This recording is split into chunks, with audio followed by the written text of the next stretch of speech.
ജനങ്ങൾ എന്റെ അടുത്ത് വന്നു ചോദിക്കുന്നു, ദുഃഖത്തിനു മകലെ എങ്ങനെ പോകാം?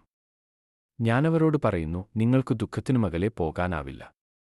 അവിടെയൊരു ഇന്ദ്രിയാതീത അനുഭവമുണ്ട്. എന്നാലും നിങ്ങൾക്ക് പോകാൻ കഴിയില്ല.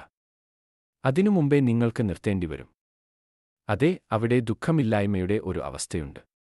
എന്നാലും നിങ്ങൾക്കതിലേക്ക് പ്രവേശിക്കാൻ കഴിയില്ല, നിങ്ങൾക്കു നിർത്തേണ്ടിവരും.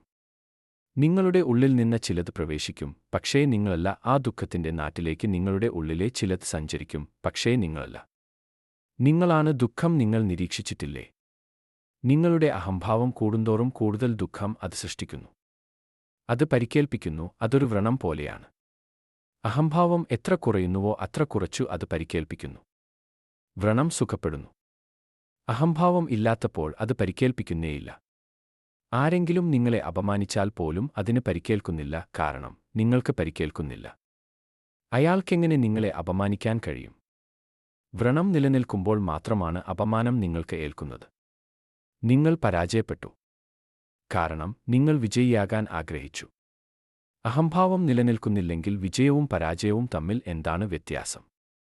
എല്ലാ വേർതിരിവുകളും സൃഷ്ടിച്ചത് അഹംഭാവമാണ്. അഹംഭാവം സാക്ഷാത്കരിക്കപ്പെട്ടതായി എവിടെയൊക്കെ തോന്നുന്നുവോ അതാണ് നേട്ടം. അഹംഭാവം സാക്ഷാത്കരിക്കപ്പെടാത്തതായി തോന്നുമ്പോൾ അത് പരാജയമാണ്, വീഴ്ചയാണ്. എല്ലാ പരാജയവും വീഴ്ചയും അഹംഭാവം കാരണമാണ്. അഹംഭാവം ഇല്ലാത്തപ്പോൾ, ജയമില്ലാതെ, പരാജയമില്ലാതെ നിങ്ങൾ ചുമ്മാ ജീവിക്കുന്നു. നിങ്ങൾ ചുമ്മാ ജീവിക്കുന്നു. ആ ചുമ്മാ ജീവിതമാണ് മതനിഷ്ഠമായ ജീവിതം.